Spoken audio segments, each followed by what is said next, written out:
குறைந்தபட்ச மதிப்பெண் பெற்றிருந்தாலே நீங்கள் இந்த சான்றிதழ்களை பதிவேற்றம் செய்யலாம்னு சொல்லியிருக்காங்க. அப்போ அது வேலிட் ஆகாது. அப்போ அவங்கள சீக்கிரமாக என்ன பண்ண முடியும் அப்படின்னா ஸ்க்ரூட்டினி பண்ணி வெளியே தூக்கி போட முடியும். செலெக்ஷன் லிஸ்ட்டில் அவங்க பேர் வராமல் போயிடலாம். மறு வாய்ப்பு வழங்கப்பட மாட்டாது. அதனால் இதுதான் உங்களுக்கு ஃபைனல் வாய்ப்பு. இந்த சர்டிஃபிகேட் அப்லோடில் உங்களுக்கு நாங்கள் கொடுத்துருக்கக்கூடிய அனைவருக்கும் வணக்கம். மெட்ராஸ் உயர்நீதிமன்றத்தினுடைய அடுத்த அப்டேட்டாக எக்ஸாமினர் ஜூனியர் சீனியர் பைலீஃபுக்கான ஒரு இன்டிமேஷன் கொடுத்துருக்காங்க. நீங்கள் சர்டிஃபிகேட்டை அப்லோடு பண்ணலாம் அப்படின்னு சொல்லிட்டு. அதில் ஒரு மகிழ்ச்சியான செய்தி என்ன அப்படின்னா, குறைந்தபட்ச தகுதி மதிப்பெண் பெற்றிருக்கக்கூடிய அனைவருமே சான்றிதழ்களை பதிவேற்றம் செய்யலாம் அப்படின்னு சொல்லியிருக்காங்க. அப்போ அந்த குறைந்தபட்ச மதிப்பெண் எது அப்படிங்கிறத அந்த நோட்டிஃபிகேஷன்லேயே நீங்கள் நோட் பண்ணியிருந்தீங்கன்னா தெரிஞ்சிருக்கும். அதை பற்றியும் அதுக்கப்புறம் சர்டிஃபிகேட்டை எந்தெந்த எம்பி கேபிஸ் இந்த மாதிரி அடிப்படையில் நீங்கள் அப்லோடு பண்ணாதான் அது வந்து அக்செப்டபிள் ஆகுங்கிறதையும் பார்க்க போகிறோம். ஏன்னா இதில் நீங்கள் கான்சென்ட்ரேட் பண்ணி பண்ணலைன்னா அவங்க திரும்ப சொல்லிட்டாங்க. என்ன சொல்லியிருக்காங்கன்னா, இந்த இன்டிமேஷனில் மறு வாய்ப்பு வழங்கப்பட மாட்டாது. அதனால் இதுதான் உங்களுக்கு ஃபைனல் வாய்ப்பு. இந்த சர்டிஃபிகேட் அப்லோடில் உங்களுக்கு நாங்கள் கொடுத்துருக்கக்கூடிய இந்த எம்பிக்களோட அளவுகள் கேபிக்களோட அளவுகள் இருக்குது. இந்த அளவுகளில் தான் இந்த சான்றிதழ்கள் பதிவேற்றம் செய்ய வேண்டும் அப்படின்னு சொல்லியிருக்காங்க. ஸோ அதனால் நம்ம இந்த சர்டிஃபிகேட்டை எப்படிலாம் அப்லோடு பண்ணணும், இதுக்கான கால வரையறை என்ன, இதுக்கான கண்டிஷன்ஸ் என்ன, அப்புறம் இந்த மாதிரி நாம் இந்த எக்ஸாமில் ஜெயிக்கிறதுக்கான வழிமுறைகள் என்னங்கிறத இந்த வீடியோவில் பார்ப்போங்க. ஸோ முதல்ல என்ன சொல்லியிருக்காங்க அப்படின்னா, டிரைவர் பணியிடத்திற்கும் 10ஆம் வகுப்பு தரம் அப்படிங்கிற பணியிடமாக தான் இந்த examiner reader junior senior bailiff process server process reader xerox operator பணியிடங்கள்லாம் வரும். இந்த பணியிடங்களுக்கு என்ன பண்ணுறாங்க அப்படின்னா, குறைந்தபட்ச மதிப்பெண் பெற்றிருந்தாலே நீங்கள் இந்த சான்றிதழ்களை பதிவேற்றம் செய்யலாம்னு சொல்லியிருக்காங்க. அப்போ குறைந்தபட்ச மதிப்பெண்கிறது எப்போ நம்ம தெரிஞ்சு வச்சுருப்போம் அப்படின்னா, அப்ளிகேஷன் ஓப்பன் ஆகும் பொழுதே உங்களுக்கு ஒரு நோட்டிஃபிகேஷன் வந்திருக்கும். அதில் மினிமம் மார்க் எவ்வளோ எடுத்தால் நீங்கள் அடுத்த கட்டத்தை நோக்கி நகர்வீங்கன்னு சொல்லியிருப்பாங்க. அந்த மார்க் லிஸ்ட்டை தான் இங்கே நம்ம மென்ஷன் பண்ணியிருக்கோம் பாருங்கள். இப்போ examiner junior senior bailiff reader இந்த மாதிரி பணியிடங்களுக்கு அப்ளை பண்ணினவங்க பார்ட் ஏவில் 50 மதிப்பெண்களுக்கு தமிழ் வினாக்கள் வந்திருக்கும். அதில் மினிமம் 20 எடுத்தீங்கன்னா அதில் வந்து ஒரு செக்யூர் ஸ்கோர்னு அர்த்தங்க. ஸோ அதனால் மினிமமாக பார்ட் ஏல 20 எடுத்திருக்கணும். அடுத்தது பார்ட் பியில் 120 கொஸ்டின் இருந்திருக்கும். அதில் மினிமமாக நீங்கள் 48 எடுக்கணும். அப்படி பார்த்தீங்கன்னா 20 + 48 68 மதிப்பெண். அப்போ 170க்கு 68 மதிப்பெண்களுக்கு மேல் இருப்பவர்கள் இந்த வெப்சைட்டில் போயிட்டு என்ன பண்ண முடியும் அப்படின்னா சான்றிதழ்களை பதிவேற்றம் செய்யலான்னு சொல்லியிருக்காங்க. இதை வச்சு தான் அவங்க என்ன பண்ணுவாங்க அப்படின்னா செலெக்ஷன் லிஸ்ட்டை ரிலீஸ் பண்ணுவாங்க. ஏன் இந்த ப்ராசஸ் அவங்க பண்ணுறாங்கன்னு நீங்கள் யோசிக்கணும். அவங்க என்ன பண்ணுவாங்கன்னா, இப்போ சில பேர் அப்ளிகேஷன் போடும்போது ஒரு சில சர்டிஃபிகேட் இருக்குன்னு மென்ஷன் பண்ணியிருப்பீங்க. இப்போ அப்லோடு பண்ண சொல்லும் பொழுது அந்த சர்டிஃபிகேட் நீங்கள் அப்லோடு பண்ண முடியாமல் போகலாம், அந்த சர்டிஃபிகேட் இல்லாமல் போகலாம். இல்லைன்னா இன்னும் சில பேர் அப்ளை பண்ண போகிறதுக்கு முன்னாடி இந்த கண்டிஷனை பார்க்காம போயிடுவீங்க. இந்த கண்டிஷனை நீங்கள் சரியாக பார்க்காம இப்போ பாருங்களேன், சாதி சான்றிதழ் 200 கேபிக்குள்ளே பிடிஎஃபாக கன்வெர்ட் பண்ணி அதில் அப்லோடு பண்ணணும்னு சொல்லியிருக்காங்க. நீங்கள் வந்து ஒரு 210 கேபி பண்ணுறீங்க, 300 கேபி பண்ணுறீங்க அப்படின்னா அது வேலிட் ஆகாது. அப்போ அவங்கள சீக்கிரமாக என்ன பண்ண முடியும் அப்படின்னா ஸ்க்ரூட்டினி பண்ணி வெளியே தூக்கி போட முடியும். செலெக்ஷன் லிஸ்ட்டில் அவங்க பேர் வராமல் போயிடலாம். அப்போ அந்த சான்றிதழ்கள் பதிவேற்றம் செய்கிறதுல யார் சரியாக பண்ணுறாங்கங்கிறதுக்காக இப்போ ஒரு ஸ்டெப் எடுத்திருக்கிறாங்க.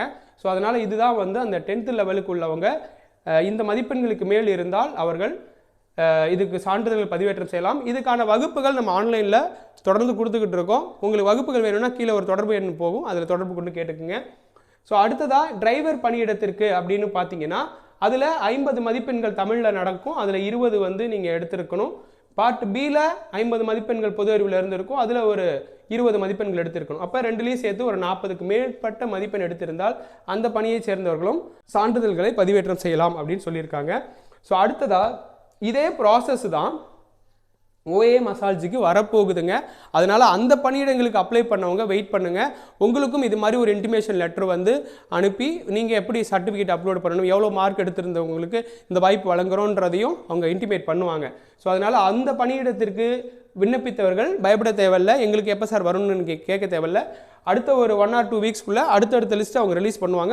அதுக்கான ப்ராசஸ் போயிட்டு தான் இருக்குது. ஸோ அதை தான் நீங்கள் பார்த்துட்ருக்கீங்க. அடுத்ததாக இதுக்கான கண்டிஷன்ஸ் இருக்குது. இந்த சர்டிஃபிகேட் அப்லோடு பண்ணுறதுக்கான கண்டிஷன்ஸ் 72 hours கொடுத்துருக்காங்க. அதாவது இன்றைக்கி நம்ம 2ஆம் தேதி நம்ம இந்த இன்டிமேஷன் லெட்டர் வந்திருக்கு பார்த்துருக்கோம். ஆனால் இன்றைக்கே நம்ம அப்லோட் பண்ண முடியாது. 3ஆம் தேதி நாளைக்கு காலையில் 6 மணிக்கு தான் அது ஸ்டார்ட் ஆகும். காலையில் 6 மணிக்கு ஸ்டார்ட் ஆகும். 3ஆம் தேதி காலையில் 6 மணிக்கு தான் அது ஸ்டார்ட் ஆகும். 6ஆம் தேதி காலையில் 5:59க்குள்ளே அந்த வெப்சைட் முடிஞ்சிடும். 6ஆம் தேதியே ஃபுல் டே கொடுக்கல அவங்க. 6ஆம் தேதி மார்னிங்கே வந்து முடிஞ்சிரும் அப்படின்னு சொல்லியிருக்காங்க. அப்படி பார்த்தீங்கன்னா 72 hours உங்களுக்கு டைம் கொடுத்துருக்காங்க. இதில் இன்னொரு 2 கண்டிஷன் சொல்லியிருக்காங்க. அந்த கண்டிஷன்ஸை ரொம்ப முக்கியமாக நீங்கள் கவனத்தில் வச்சுக்கிட்டு தான் அப்லோட் பண்ணணும். ஒன்று என்னென்னா, இதை MHC வெப்சைட்டில் போய் பண்ண இதை MHC வெப்சைட்டில் போய் பண்ண வேண்டிய அவசியம் இல்லை. நீங்கள் என்ன பண்ணணும்னா இது அப்ளை பண்ணுறதுக்காக ஒரு மெயில் ஐடியை MHCக்காக பண்ணியிருப்பீங்க. அந்த மெயில் ஐடியை நீங்கள் போட்டு அதுக்கு ஒரு பாஸ்வேர்டு போடணும். ஒருவேளை எனக்கு மெயில் ஐடி தெரியுங்க, பாஸ்வேர்டு மறந்துருச்சுன்னா கவலைப்படாதீங்கன்னு அவங்களே சொல்லியிருக்காங்க. பாஸ்வேர்டு மறந்துருச்சுன்னா பாஸ்வேர்டை ரீசெட் பண்ணுறதுக்கு ஒரு ஆப்ஷன் அதில் வச்சுருக்கோம். அந்த ஆப்ஷனில் போய் பாஸ்வேர்டை ரீசெட் பண்ணிக்கிங்கன்னு சொல்லியிருக்காங்க. இது முதல் கண்டிஷன்.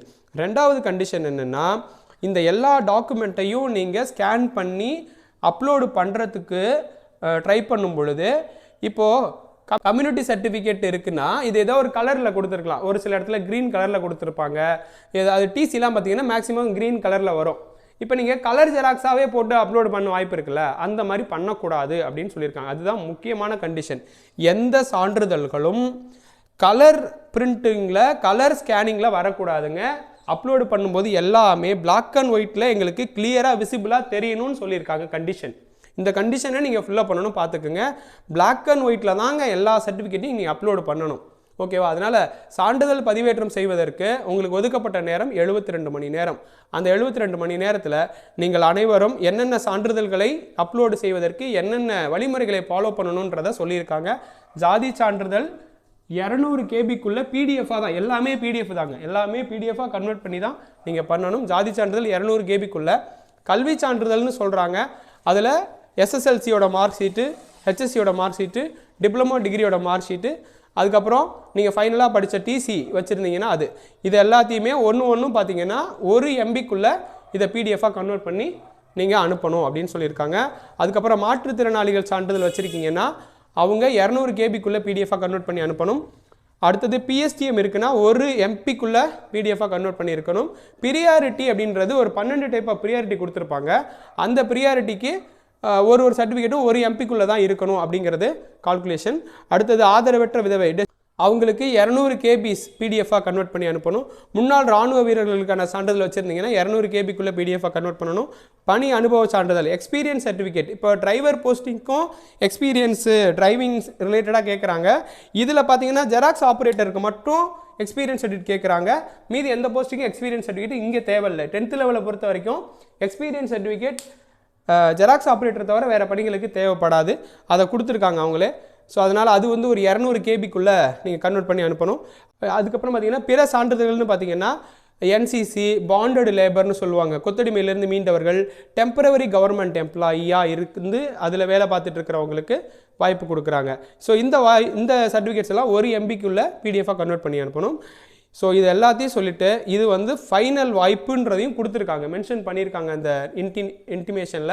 ஸோ அதனால் நீங்கள் என்ன பண்ண வேண்டியது இருக்குன்னா, இந்த சான்றிதழ்களை சரியான முறையில் உங்களுக்கு பதிவேற்றம் செய்வதற்கு 72 மணி நேரம் ஒதுக்கப்பட்டிருக்கிறது. நீங்கள் ப்ரௌசிங் சென்ட்ரு இல்லை சர்வீஸ் சென்டரில் போய் அப்ளை பண்ணும் பொழுது நீங்கள் பக்கத்தில் உட்காந்துக்கிட்டு இந்த லிஸ்ட்டை கையில் வச்சுக்குங்க. இது இந்த லெவல் இருக்கு இல்லையா, இந்த லெவலில் தான் அப்லோடு பண்ணணும்னு சொல்லுங்கள். ஏன்னா ப்ரௌசிங் சென்டரில் நமக்கு அவங்க என்ன கன்வீனியண்ட்டாக இருக்க வாய்ப்பு இல்லை. அவங்களுக்கு அடிக்கடி யாராவது கஸ்டமர்ஸ் வருவாங்க, அவங்க அதனால் ஏதோ ஒரு ஃபார்மேட்மா பண்ணிடுறேன் அப்படின்னு சொல்லி பண்ணவும் வாய்ப்பு இருக்குது. அப்படிலாம் பண்ணிங்கன்னா ரிஜெக்ட் தான் ஆகும். அதுதான் இங்கே மெயினாக நீங்கள் கவனிக்கணும். அதனால் இது வந்து உங்களுக்கு கிடைச்சிருக்கிற ஒரு அரிய வாய்ப்பு. இந்த வாய்ப்பில் உங்களுக்கு இந்த குறைந்தபட்ச மதிப்பெண் பெற்றிருந்தாலே விண்ணப்பதாரர்கள் அப்லோடு பண்ணலாம்னு வந்திருக்குன்னா உங்களுக்கு கண்டிப்பாக செலெக்ஷன் லிஸ்ட்டில் பேர் வரும். நீங்கள் இன்டர்வியூ ப்ராக்டிக்கல் போவீங்க. அங்கே போய் எப்படி பெர்ஃபார்மன்ஸ் பண்ணுறீங்களோ அதை பொறுத்து தான் பணி வாய்ப்பு.